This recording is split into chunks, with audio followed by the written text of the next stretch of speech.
Hello guys, welcome back to new blog. कैसे हो आप सभी? आई होप कि आप सब लोग ठीक हो और हमारे डेली ब्लॉग को एंजॉय कर रहे हो। तो अभी मैं तैयार हूँ कि कहाँ जा रही हूँ आपको आगे वीडियो में पता लगने वाला है। तो यस गाइस, मुझे आज आ चुका है इनविटेशन सत्संग के लिए। तो मैं जा रही हूँ सत्संग के लिए। तो डेली मुझे अभी सत्संग का इनविटेशन आता है, सेवा भी रहती है। तो मेरे सारे ब्लॉग सत्संग से रिलेटेड ही आते हैं, गुरुजी के सत्संग से रिलेटेड। जो भी संगत मेरे को देख रही है उनको जय गुरुजी, शुक्राना गुरुजी। गुरुजी ने मुझे इनविटेशन भेजा हुआ है। जय गुरुजी, शुक्राना गुरुजी। जो भी मुझे इनविटेशन आते गुरुजी की कृपा से आते हैं और मुझे वहाँ सेवा का मौका मिलता है। तो फिर से मेरा आज दरबार सेवा है और मैं जा रही हूँ। तो वहाँ मुझे थोड़ा दरबार में भी सेवा मिलेगी। जो सेवा मिलेगी आपको मैं दिखा दूंगी। तो चलो चलते हैं। अब बज चुके दोपहर के 12:30 बजे मैं निकल रही हूँ घर से। तो चलते ही 4 बजे का सत्संग है, मुझे 2 घंटे पहले पहुंचना होता है। वीडियो आपने नहीं देखे सत्संग वाले तो फटाफट जाके सत्संग वाले ब्लॉग देख लीजिए। वहाँ पे बहुत सारे लोगों ने अपने सत्संग शेयर किए, गुरुजी ने जो उनको ब्लेस किया है वो और सत्संग शेयर किए। तो प्लीज़ जाके शेयर कर लीजिए। और चलो गई चलते हैं। जय गुरुजी, शुक्राना गुरुजी। तो गुरुजी मेरे साथ है और मुझे बहुत अच्छा लगता है कि गुरुजी की वजह से मेरे को हर जगह इनविटेशन आता है। तो चलते गए, सभी लेट हो चुका है, 12:30 बज चुके हैं, मुझे 2 बजे तक वहाँ पहुँचना है। तो चलते मिलती हूँ आपको थोड़े टाइम में। मेन रोड आ चुकी हूँ, मैं अभी जा रही हूँ। मैं अभी यहाँ से करूँगी रोड क्रॉस, मुझे उस पार जाना है और यहाँ से मुझे आधा घंटा लगने वाला है जाने के लिए। तो चलते हैं, अभी दिखाती हूँ आपको। तो चलेंगे तो मिलूँगी अभी सीधा आपको सोसाइटी में दिखाऊँगी, जहाँ मैं सोसाइटी के आसपास पहुँचूँगी। तो यहाँ से मुझे आधा घंटा लगेगा। मैं रोड के उस पार जाके अपना जो भी चीज़ शेयरिंग मुझे मिलेगा उसी से चले जाती हूँ, जो भी मिलेगा उससे। तो चलो गई चलते ही दिखाती हूँ वीडियो में आगे। गाइस मैंने रोड क्रॉस किया, ये हमारी वाली सोसाइटी है। अभी देखते हैं जो भी मुझे मिलेगा उससे मैं जाने वाली हूँ। तो अब बज चुके हैं दोपहर के 1 और 1 बजे मैं यहाँ पहुँच चुकी हूँ। तो चलो अभी चलते ही दिखाती हूँ वीडियो में आगे। अभी मैं पहुँच चुकी हूँ यहाँ पर और ये काफ़ी दूर था। तो पहुँच गई हूँ मैं। आपको दिखाती हूँ यहाँ पर लोकेशन बैक का है मेरे से भी। आपको देखो ये वाली लोकेशन है। चलो अभी चलते हैं। तो काफ़ी दूर था और काफ़ी टाइम लग गया आने के लिए। तो सीधा अभी दिखाऊंगे आपको गुरुजी का दरबार कैसे लगाएंगे वो दिखाती वीडियो में आपको, कि पता लगने वाला है गुरुजी का चोला किस कलर का है, फूलों से कैसे सजाने वाले, वो सारी चीज़ें आपको दिखाने वाले हैं। तो चलो चलते ही दिखाते वीडियो में आके।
गुरुजी के आने की तैयारी हो चुकी है, स्वागत की तैयारी आपको दिख सकता है। अभी भी आपको मैं बाहर का दिखा देती हूँ। बज चुके दोपहर के 3:30 बजे हमारी सारी तैयारी हो चुकी है। फिर देखो गुरुजी का भी स्वरूप वगैरह लग गया है, बाहर भी तैयारी चल रही है, सारे लोग गद्दे वगैरह लगा रहे हैं। तो गाइस यहाँ पे देखो शिव जी कितने सुंदर है, बहुत अच्छा लग रहा है। और यहाँ पे गुरुजी के स्वागत की तैयारी हो चुकी है।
गुरुजी, शुक्राना गुरुजी। यहाँ पे गुरुजी की आरती वगैरह हो चुकी है और यहाँ पे रघुवीर अंकल के लड़के आज हमें सुनाएंगे रघुवीर अंकल के सत्संग जो गुरुजी के साथ रहते थे और जो गुरुजी ने उनको ब्लेस किया है। तो आप सुनिए, आपको बहुत अच्छा लगेगा। जय गुरुजी, शुक्राना गुरुजी। आंखों में डाल मारने लगे, तो जैसे ही आई बॉल में सुई मारी पहली गुरुजी ने, तो एक दो लेडी की तो चीख निकल गई। तो डैडी से बाद में पूछा गया था तो डैडी को कुछ नहीं पता, कहते मेरे को 1% भी, एक हल्की सी भी कुछ चुभन नहीं हो रही थी मेरे को, ऐसे बस पानी का पता चला था मेरे को और लाइट एक दिख रही थी मेरे को, बस और कुछ नहीं। तो वो सुई जब गुरुजी ने आई बॉल पे मारी, उसके बाद फिर गुरुजी ने अपनी 10 उंगलों पे सुई मार के अपनी उंगल पंचर करके ब्लड निकाल के मिक्स करके तो एक एक ड्रॉप डैडी की आंखों में डाल दी। और जैसे ही डाली तो गुरुजी उठ के खड़े हो गए, कहते जा करता कल्याण अंकल, तुम ही की याद करेगा। तो गुरुजी उठे, संगत भी उठी, तो वापस आ गए। वापस आए तो डैडी उठे तो ब्लड आंखों में डाला था तो थोड़ा आंखों में चिपकन हो गई थी, तो आंखें खुल नहीं रही थी। तो जब डैडी ने पूछा, मम्मी डैडी भी वापस आ रहे थे घर पे, तो डैडी ने पूछा कि वो मेरी आंखों के साथ क्या कर रहे थे। तो जब मम्मी ने बताया कि गुरुजी ने आपकी आंखों में सुई मारी थी, आपको पता नहीं चला, तो डैडी को एक टेंशन हो गई। कहते सुई मारी थी, कहते पता नहीं आंखों का क्या हो गया होगा, किस डॉक्टर से सुबह मिलूंगा, बड़ी गलती होगी। अपने मनो मन पछता रहे थे वो कि मैं क्यों आ गया यहाँ पर। अभी थोड़ी दूर गए तो उनकी ना हल्की हल्की आंखें खुलनी शुरू हुई। जैसे ही खुलनी शुरू हुई तो बिल्कुल हमारा जलंधर में स्टेशन के पास ही घर था, तो स्टेशन में सारी रात गाड़ियां आती जाती हैं। तो एक गाड़ी सामने से आई, उसकी हेडलाइट डैडी को दिखी। जैसी हेडलाइट दिखी तो डैडी ने बोला गाड़ी गई है। मम्मी ने बोला हाँ जी। तो थोड़ी सी डैडी को ये संतुष्टि मिल गई कि मेरे को रोशनी तो दिखी इतने सालों बाद, तो अगर मैं थोड़ा थोड़ा जाता रहा, ये कुछ करते रहे, तो क्या पता थोड़ा बहुत देखना शुरू हो जाऊं। डैडी की इन्फ्लामेशन की वजह से इतनी दर्द आंखों में होती थी, वो कितने साल हो गए थे वो सोए नहीं थे उस दर्द के मारे। और उस टाइम पे आंखों के लिए पेन किलर नहीं होता था, डायरेक्ट आई बॉल में इंजेक्शन लगते थे, कभी हफ्ते में कभी महीने में। डैडी के काफी लग चुके थे आई बॉल में इंजेक्शन।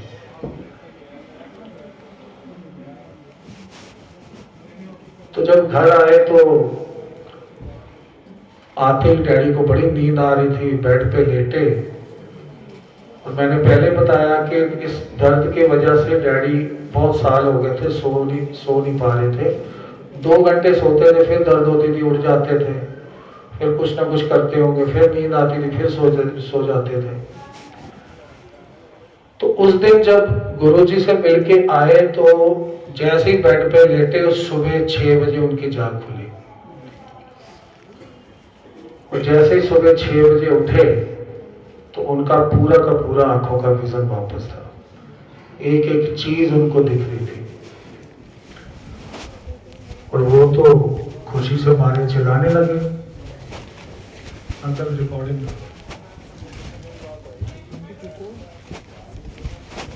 वो तो चिल्लाने लगे कि मेरे को सब कुछ नजर आ रहा है, सब कुछ नजर आ रहा है।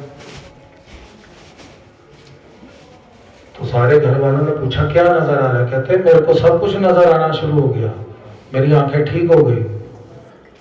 मम्मी को बोला फटाफट तैयार हो, हमने गुरुजी के पास जाना है।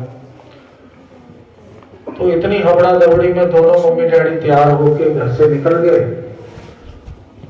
निकल तो गए, पता नहीं था गुरुजी कहाँ रहते हैं, किस एरिया में रहते हैं, तो मम्मी ने बोला मैंने रात को सुना था कि बस स्टैंड के पीछे रहते हैं, किंग होटल के सामने। तो डैडी ने बोला चल वहीं जाके पूछते हैं। गए तो वहां एक गली के बाहर ना एक चाय बनाने वाला था, तो उससे डैडी ने पूछा कि यहाँ पर गुरुजी कहाँ रहते हैं, आपको आइडिया है? कहता यहाँ 2 गुरुजी रहते हैं, एक गुड़गांव वाले एक जलंधर वाले। तो डैडी ने बोला जलंधर वाले का बताओ। तो फिर उसने बताया बिल्कुल सीधा चले जाओ गली में, बिल्कुल टक्कर पे ही उनका घर है। पहले गुरुजी उस टाइम पे ग्रीन पार्क रहते थे। तो गए, जैसे ही अंदर एंटर हुए, था कोई नहीं, एक सेवादार था जो दरवाजा खोल के चला गया था अपनी सेवा करने। तो गुरुजी ना अपनी गद्दी पे बैठे, सुबह सुबह 7 साढ़े 7 बजे का टाइम था, अखबार पढ़ रहे थे। तो जैसे डैडी को देखा, गुरुजी ने दूर से पूछा, कहते क्यों अंकल, रात नींद आ गई तेनों? डैडी ने बोला गुरुजी नींद नू छोड़ो, मेरा तो पूरी पूरी आंखों की रोशनी वापस आ गई। कहते देख ला कीता कल्याण किसे ने? कहते बाबा तू भी कोई नहीं छड्या, कीता किसे ने कल्याण? डैडी ने बोला नहीं जी। फिर डैडी ने बोला कि गुरुजी अब आंखों की रोशनी वापस आ गई है, सब कुछ दिख रहा है, बट आंखों में लाली वैसी की वैसी है, तो अगर बीमारी है तो फिर आगे भी दिक्कत हो सकती है, कुछ भी हो सकता है। तो गुरुजी ने बोला ले आ फिर पानी का गिलास। गुरुजी की किचन से नॉर्मल पानी स्टील के गिलास में डैडी लेके आए। गुरुजी ना एक रुद्राक्ष की माला डालते थे, वो कभी कभी निकालते थे। दिल्ली में तो बहुत कम निकाली उन्होंने, जलंधर में उस रुद्राक्ष की माला से इतना अमृत बना बना के लोगों को देते थे, इतना अमृत, और उस अमृत की जो फ्रेग्रेंस होती थी इतनी जबरदस्त होती थी कि कई बार तो हम जब अमृत पीते थे पानी अंदर चला जाता था, वो फ्रेग्रेंस गले में फंस जाती थी, मतलब इतनी ज्यादा फ्रेग्रेंस होती थी। तो वही माला गुरुजी ने निकाली, अपने गले में डाली, तो माला डिप करके ले कहते अमृत पीला, आज तो बाद लाली भी खत्म। तो उस दिन के बाद फिर डैडी की आंखों की लाली भी खत्म हो गई थी। आज तक फर्स्ट क्लास उनकी आंखें चल रही है, अकेले जाते हैं आते जाते हैं, किसी को उनको कोई दिक्कत नहीं। मेरे को चश्मा लग गया, अभी तक उनकी आंखों को चश्मा नहीं लगा। क्यों?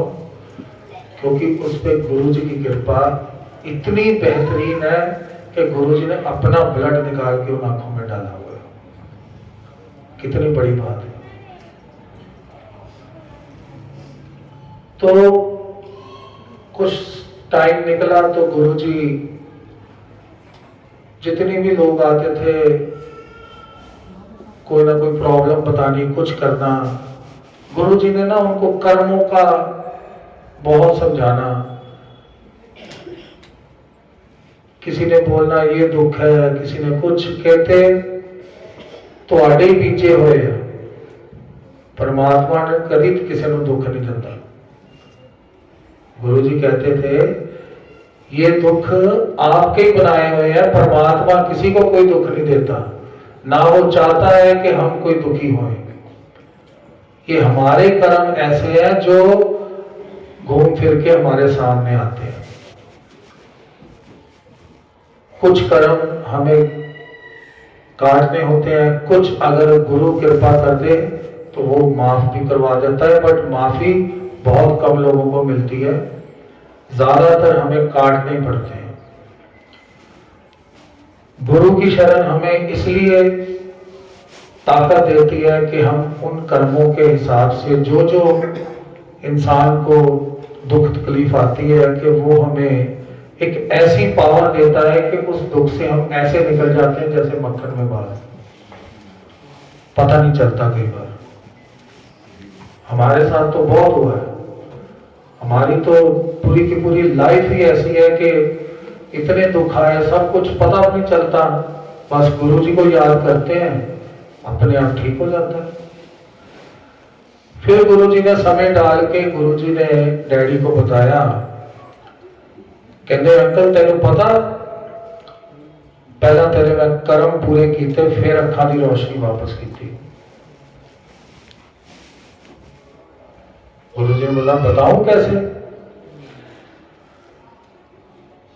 कहते पहले जितने तेरे भाग्य के आंखों में दवाई पड़ती रह गई थी, वह पानी के रूप में वो डाल के पूरी करी।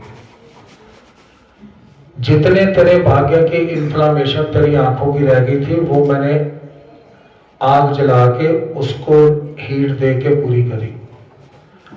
जितने भाग्य के तेरे इंजेक्शन रह गए थे आंखों में लगने, वो सुई के रूप में मार के पूरे करे, फिर तेरी आंखों की रोशनी वापस करी। ये तब होता है जब गुरु का मन आए। कुछ कर्म ऐसे होते हैं हमारे कि जब हम गुरु के पास आ जाते हैं तो गुरु देख लेता है कि ये माफी लायक है कि नहीं है। जो माफ करने लायक होते हैं तो गुरु बोलता भी नहीं है, अपने आप माफ करके भेज देता है। चल क्यों?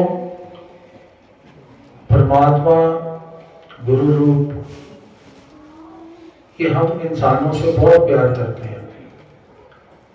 ये इतना प्यार करते हैं, हर तरफ हमारी तरफ देखते हैं, हर तरफ हमारे ध्यान रखते हैं, हर चीज हमें दुनिया की देते हैं। हम ऐसे बेमुख कई बार हो जाते हैं, जो देने वाला है उसको हम याद नहीं रखते। कुछ हासिल कर लिया इंसान ने तो वो कहता है मैंने किया है।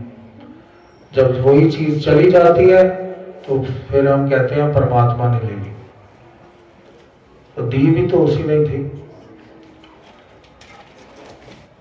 मेरे जब ऐसे ही फिर गुरु जी के साथ जुड़े तो गुरु जी ने अपनी सेवा में डैडी को रख लिया परमानेंट। फिर उसके बाद धीरे धीरे हम भी जाना शुरू हुए, तो हमें भी गुरु जी ने अपनी सेवा पे रखा।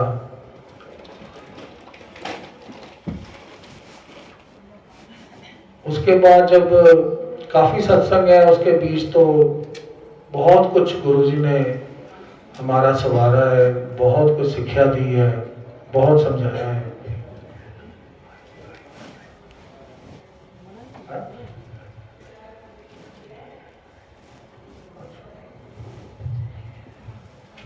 तो जब मेरी शादी हुई, शादी कैसे हुई वो भी एक बहुत बड़ा सत्संग है। बट जब हम सत्संग करते हैं तो कुछ याद नहीं रहता, कुछ सोच के नहीं आते कि कौन सा सत्संग करना है, कैसे करना है। वो गुरुजी सुनाते सुनाते बस शुरुआत जब करते हैं अपने आप गुरुजी डालते हैं। वो इसलिए डालते हैं कि यहाँ जितनी संगत बैठी है वो गुरुजी की मर्जी से बैठी है, और गुरुजी की मर्जी से ही वो गुरुजी अपनी मर्जी से सत्संग सुनवाते हैं। उसमें कई लोगों के कुछ सवाल होते हैं, उनके जवाब देने होते हैं, तो गुरुजी ये सत्संग के रूप से ऐसे लोगों को जवाब देते हैं। तो जब शादी होगी मेरी, तो मेरी वाइफ प्रेग्नेंट हुई, तो घर की जो बुजुर्ग लेडी होती है, घर में शोर डालना शुरू कर दिया किसी ने 2-2.5 महीने पहले। मेरी वाइफ का नाम कन्नू है, तो कहने लगे कन्नू तेरे तो पहले लड़का होगा। तो 2-3 लेडी से मैंने पूछा, तो एक से मैंने पूछ ही लिया, मैं क्या ये आप कैसे बता सकते हो, हमने तो पता नहीं कराया था, आपको कैसे पता? कहता नहीं हम देख के बता देते हैं। मैं बड़ा हैरान हूं। अच्छा। उन दौरान मैं जब गुरुजी के पास गया, तो गुरुजी उस टाइम पे दिल्ली थे, तो दिल्ली जब आया तो जैसे ही माथा टेका मैंने, तो गुरुजी ना मेरे को कहने लगे, कहते असी कुड़ियां तो मुंडे, मुंडिया तो कुड़ियां कर दी दियां। मैं कहा हाँ जी गुरु जी, मेरे को समझ नहीं आया कि मैंने ऐसे पूछा था। मैं कहा हाँ जी गुरु जी, कहते असी कुड़ियां तो मुंडे, मुंडिया तो कुड़ियां कर दी दियां। मैं स्माइल दी, मैं कहा हाँ जी गुरु जी। मैं बैठ गया, टाइम निकला और पहले मेरी बेटी हुई। तो हम सब बड़े खुश थे, क्योंकि हमारे चाचे के कोई लड़की नहीं, हमारे कोई लड़की नहीं, हम 4 भाई हैं। तो मम्मी को लड़की का बड़ा शौक था। तो वो लड़की जब आई घर पे तो सारे बड़े खुश थे।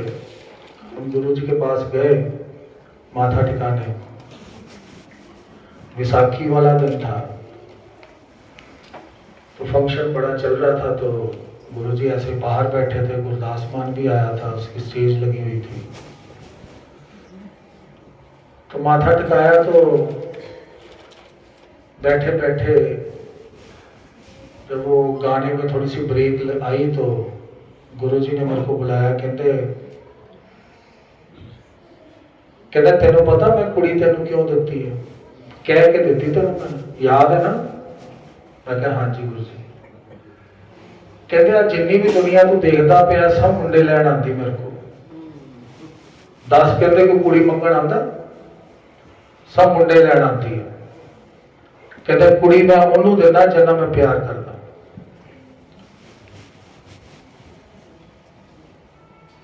मेरे हाथ जुड़े रह गए, ये तो कोई जवाब नहीं बनता। मैंने कहा हाँ जी गुरु जी। तो जब अगली बार प्रेग्नेंट हुई मेरी वाइफ, तो 3rd मंथ चल रहा था उसका, तो सीढ़ियों से घर पे ही सीढ़ियों से गिर गई। तो उसके पेट में इतनी ज्यादा पेन हुई, तो हम उठाया डॉक्टर के पास ले गए उसको। तो डॉक्टर ने बोला इसकी कंडीशन ठीक नहीं है, हमें अबॉर्शन करना पड़ेगा। डैडी दिल्ली थे और मैंने डैडी को फोन किया। मैं कहा डैडी डॉक्टर तो ऐसे कह रही है, गुरुजी से पूछो। गुरुजी से पूछा, गुरुजी कहते कोई लोड़ नहीं अबॉर्शन करा दी, उन्होंने घर ले जाओ, गर्म दूध पिलाओ, बेड पे लेटा दो, मैं सब देखता पाया। मैंने डैडी को फिर बोला, क्योंकि डैडी जब गुरुजी के पास चले गए थे ना, तो गुरुजी का डैडी ने इतना कुछ देख लिया था, वो दोबारा गुरुजी से ना सवाल नहीं करते थे कि गुरुजी आदमी तकलीफ में है। मैंने उल्टा डैडी से पूछा, मैं कहा डैडी उसकी बहुत बुरी हालत है, मतलब कि बर्दाश्त से बाहर है, तो आप ये क्या कह रहे हो कि गुरुजी कह रहे हैं घर ले जाओ उसको, तो वो तो मर जाएगी।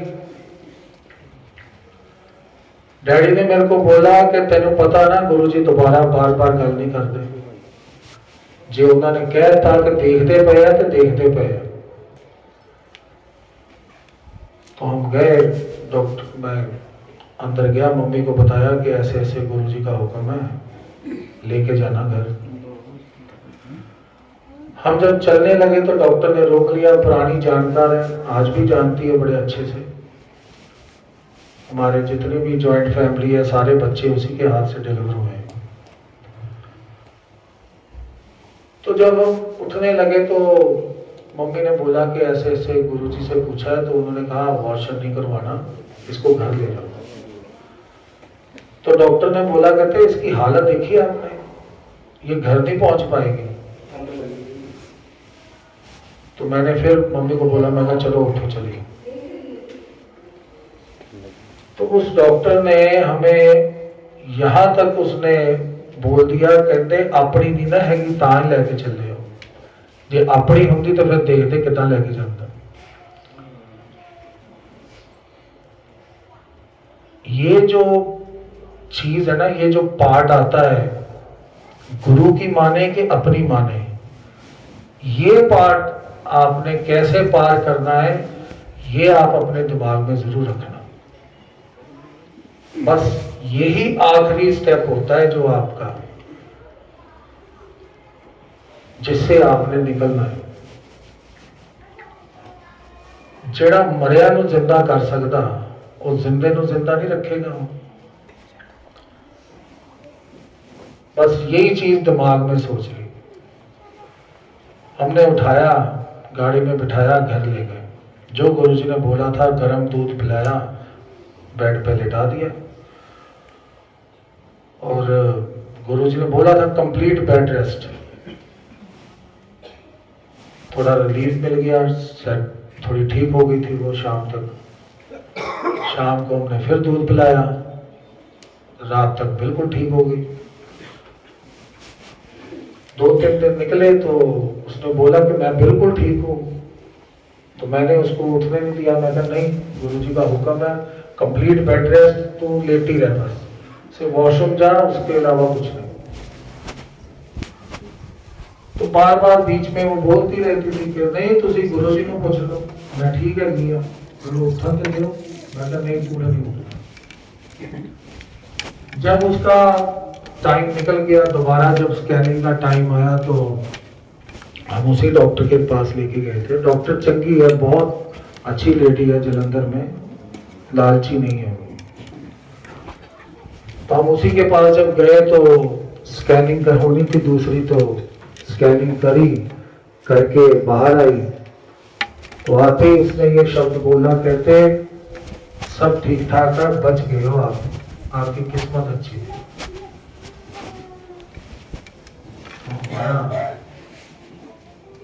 थोड़ी हंसी निकल गई। मैं क्या मन में सोचा, मैडम जिसने बचाना था उसने तो उसी दिन बचा लिया था, आप मारने पे तुले हो। तो हम घर आ गए। तो जब उसका डिलीवरी का टाइम आया तो उस डॉक्टर ने बोला कि ऐसे ऐसे आपकी ना प्रॉब्लम हो गई थी, हम ना इसका सर्जेरियन कर देंगे, टाइम पे आके नॉर्मल डिलीवरी नहीं करेंगे, कि कोई कंडीशन हमारे सामने कोई प्रॉब्लम ना आ जाए कोई। तो हमने ये भी बात गुरुजी को बोल दी कि गुरुजी डॉक्टर तो अब ये कह रही है। जब बिल्कुल टाइम आया हुआ था, 1-2 दिन का टाइम रह गया था, तो गुरुजी ने बोला, कहते हैं कोई सर्जरी नहीं कराना, नॉर्मल डिलीवरी होगी। हमने डॉक्टर को बोल दिया कि भाई नॉर्मल डिलीवरी होगी, आप वेट करो। कहते टाइम ऊपर हो रहा है। तो फिर उसी ने बोला, कहते फिर आर्टिफिशियल पेन देते हैं, ड्रिप लगाते हैं, एडमिट कर दो इसको।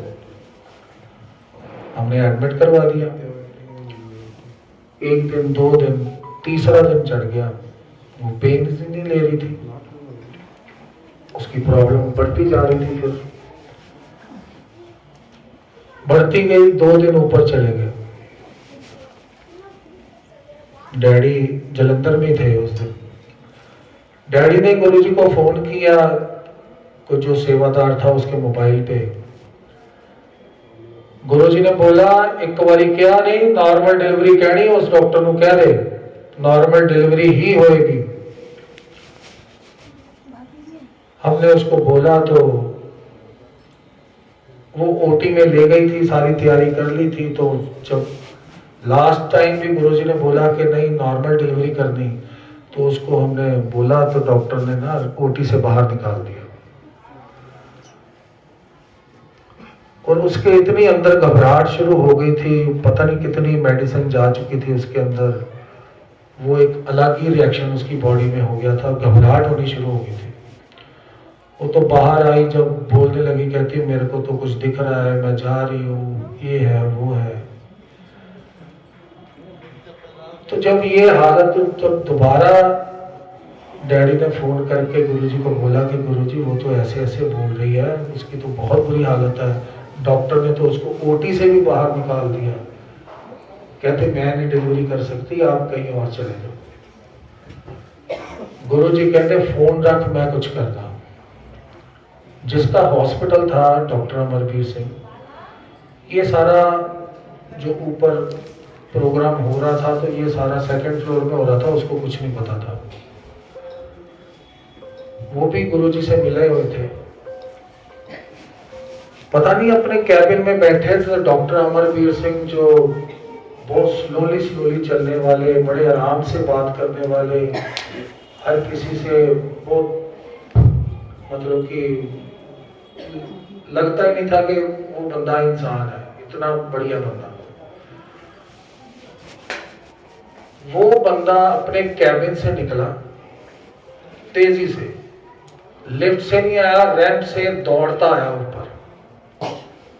जैसे ही सेकंड फ्लोर पहुंचा दौड़ता आया, उसने स्ट्रेचर पे हाथ लगाया। पहले तो उसने नर्स, वार्ड बॉय को, सबको बड़ा बुरा बोला, कहना मजाक बना के रखा तुसी, बुला डॉक्टर को देखदा नॉर्मल डिलीवरी कैसे भी होती।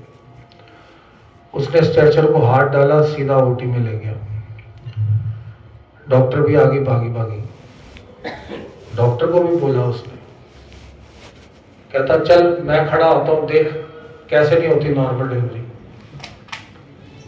उसने ओटी में क्या किया वो हमें पता चल गया था कि वो खुद नहीं था, वो साक्षात खुद गुरुजी आए हुए थे।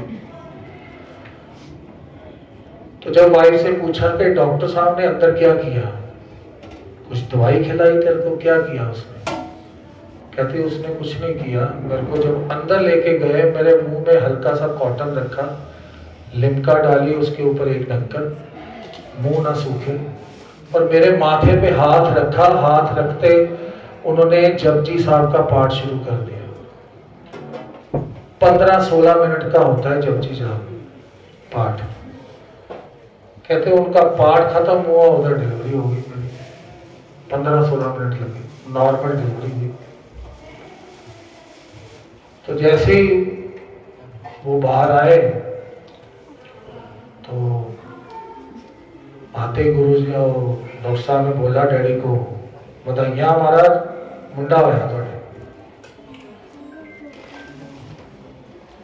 तो डैडी ने, उनके अभी आने का थोड़ा टाइम था दोनों का बाहर, तो हालचाल पूछा, दोनों ठीक ठाक है? तो हाँ, कहते बहुत बढ़िया, सब ठीक है। तो डैडी ने कहा जब तक वो बाहर आते हैं तो मैं गुरुजी को बताऊं। तो जो पहले सेवादार थे वो जा चुके थे, तो दूसरे सेवादार डीजे अंकल थे वहां पर। वैसे तो उनका नाम कुछ और था, हम वो गुरुजी का म्यूजिक प्ले करते थे तो हम सब डीजे अंकल कहते थे उनको। तो उनके मोबाइल में फोन किया, तो जैसे डैडी ने फोन किया तो उन्होंने बोला अंकल पोता होया? डैडी ने कहा हाँ जी। तो डैडी ने बोला गुरुजी से बात करवा दे मेरी। कहते करवाता हूँ, अभी लोग बैठे हैं। तो कहते 7:04 से होया। तो डैडी बड़े हैरान हुए। डैडी कहते तेरे को कैसे पता ये सारी बातें, तू यहाँ बैठा, मैं जलंधर। डैडी ने ऐसे ही मजाक में बोल दिया, कहते तू कदों तो पापा बन गया। तो वो हंसने लगे, कहते नहीं, कहते जब आपका फोन आया था ना लास्ट विप्पी अंकल के फोन पे, तो गुरुजी ने बिल्कुल, मैं कहते गुरुजी के साथ खड़ा था। तो गुरुजी 6 बजे का टाइम था उस समय। कहते गुरुजी अंपायर स्टेट में 6 बजे तैयार होकर अपने रूम से बाहर आते थे और 6 बजे तक संगत आ जाती थी। तो गुरुजी तैयार होकर बाहर निकले थे अभी। तो जब आपका फोन सुना तो गुरुजी ने बोला तू फोन रख, मैं कुछ कर रहा। कहते गुरुजी वैसे ही वापस अंदर चले गए, रूम में अंदर जाके कुंडी लगा दी उन्होंने। तो कहते हम सब वेट करते थे, गुरुजी बाहर क्यों नहीं आ रहे। सारी संगत पूछ रही थी, पूरा हॉल भर गया था, संगत क्यों नहीं बाहर आई और गुरुजी क्यों नहीं बाहर आए। तो कहते मैं ना बार बार घड़ी देख रहा था, बड़ा टाइम हो गया, गुरुजी क्या कर रहे हैं, अब बाहर क्यों नहीं आ रहे। कहते बिल्कुल एग्जैक्ट 7:04 पे गुरुजी ने कुंडी खोली। मैंने टाइम देख ही रहा था उस समय। कहते गुरुजी बाहर आए तो गुरुजी ने ऐसे हाथ मारा, कहते हो गया मुंडा। तो इतना बोल के सीधा अपनी गद्दी पे बैठ गए। तो कहते उससे अंदाजा लगाया कि ऐसे ऐसे। तो जब गुरुजी से बात करी तो गुरुजी ने हेलो करते ही उन्होंने कहते अंकल पोता हो गया। हाँ जी गुरुजी। फिर उन्होंने डैडी ने कोई तो बातें करी तो गुरुजी ने पहले ही जवाब उनके तैयार होते हैं, सब जानते हैं। डैडी ने बोला कि गुरुजी इतनी कृपा करी है, मेरी बड़ी बेटी का नाम भी गुरुजी ने रखा था। तो डैडी ने बोला कि गुरुजी प्रीति का नाम भी आपने रखा था, इसका नाम भी आप रख दो, मौका भी अच्छा है। तो गुरुजी ना इतने खुश हुए, इतनी लाउडली आवाज से बोले, कहते हो इंडिया मेरा नाम होया मेहरबान सिंह। तो उसका नाम फिर मेहरबान रखा। फिर तो ऐसी ऐसी चीजें गुरुजी के साथ रह के आज भी गुरुजी हमारे साथ है। आप इनको याद करो, पुकारो, झट से 1 सेकंड लगाते हैं। इतना कुछ लोगों को दिखाते हैं, इतना कुछ दुनिया भर में इनकी जय जयकार हो रही है। किसी भी कंट्री में चले जाओ, किसी भी, जहां जिस कंट्री में माइक अलाउड नहीं है उस कंट्री में भी हजारों संगत इनके हो गए। क्यों? क्योंकि गुरुजी बोल के गए थे, कहते जब तक मैं इत्थे शरीर रूप के विच रहांगा, कहते दुनिया को पता नहीं लगेगा। जिस दिन चला जाऊंगा इत्थे कहते बंदे ने बंदा चढ़ेगा। क्यों? परमात्मा जब आता है वो एक पूरा अपना प्रोग्राम बना के आता है कि मैंने किसको मिलना है, किसके काम करने हैं, किसके थ्रू मैंने ये पूरे अपना जो परमात्मा ने अपनी बात पहुंचानी होती है, ये सत्संग के रूप में पहुंचानी होती है। तो ये एक बड़ा छोटा सा प्रोग्राम होता है परमात्मा का। इतना बड़ी उम्र लेके नहीं आते, बहुत छोटी उम्र लेके आते हैं और बड़ा कुछ करके दुनिया को दिखा कर चले जाते हैं। अब बैठो, सोचो, सुनो, फिर चलो।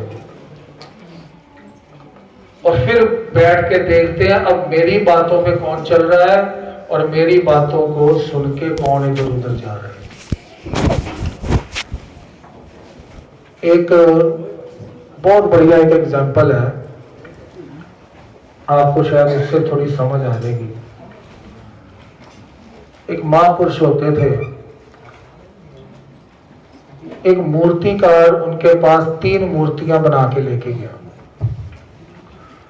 उसने कहा महापुरुष जी आपके लिए मैं ये 3 मूर्तियां बना के लाया हूं, देखो कितनी सुंदर है। तो उन्होंने बोला, महापुरुष बड़े सियाने थे, उन्होंने बोला कि अभी चेक कर लेते हैं कितनी खूबसूरत है। कहते एक लोहे की तार लेके आओ। तार आ गई। उन्होंने एक मूर्ति के कान में तार डाली, वो दूसरे कान से बाहर चली गई। कहते ये मूर्ति बेकार है, सबसे महाबेकार मूर्ति है। दूसरी मूर्ति के कान में तार डाली, उसके मुंह के राही बाहर आ गई।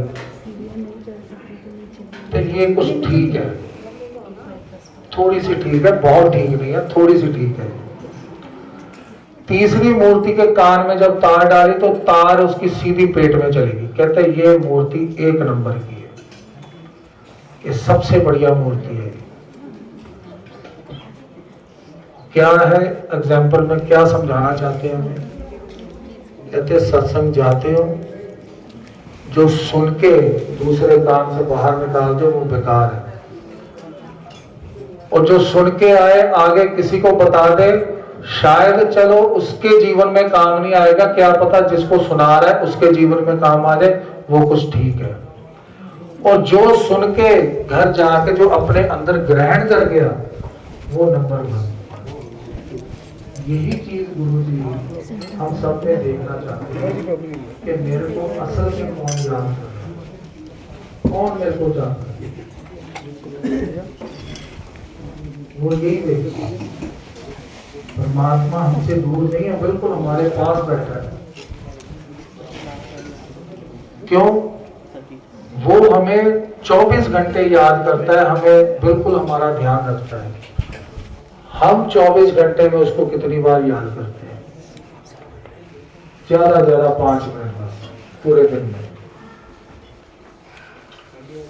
क्योंकि वो चाहता है हमारा रिश्ता परमात्मा के साथ, हमारे गुरु के साथ इतना अटूट है, वो चाहता है कि तू मेरे को याद कर। क्योंकि गुरु जी संगत में सब बोलते थे, कहते तुसी मैंने याद करो मैं तेरे काम करा। गुरु जी सीधा बोलते थे। किसी ने पूछता है कि गुरु जी हम तो आपके सामने बैठे हैं, हम तो आपको देख रहे हैं, तो कहते जब वो घर जाना उदो मैंने याद रखना, उदो तो तेन पैसों की पई होंगी है, उदो तो तेन किसी और चीज की पई होंगी है, उदो क्यों नहीं याद रखता मैं? सत्संग तो बहुत है, बट शायद सत्संग इन्होंने इसलिए जल्दी रखा है कि काफी दुनिया बाहर से आई है, दूर से आई है। गुरु जी की इन बातों को बस याद रख के आगे चलो, उनकी याद अपने मन में इतनी बसा लो। और कई बार तो एक लेडी को गुरु जी ने बोला, एक एज ए एग्जाम्पल कि याद कैसी होनी चाहिए। कहते आंटी जदों शीशे मोरे खड़े हो के जदों लिपस्टिक लगानी है ना अपने, तो कहते उस वे तेन अपना चेहरा नहीं मेरा चेहरा नजर आना चाहिए, इन्नी याद होनी चाहिए। बस गुरु जी का यही मानना है कि तुसी गुरु जी को याद करो तो गुरु जी तुहाडे काम करें। जय गुरु जी।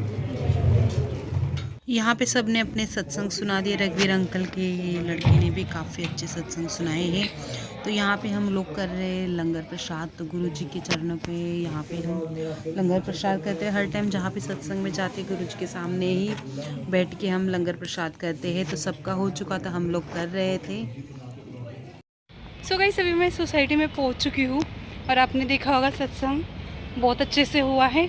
और सत्संग में आए थे रघुवीर अंकल का बेटा, तो रघुवीर अंकल के बेटे से आज हम मिले हैं और उन्होंने काफ़ी सत्संग सुनाए हैं जो रघुवीर अंकल से रिलेटेड थे, जो गुरुजी उनके साथ रहते थे।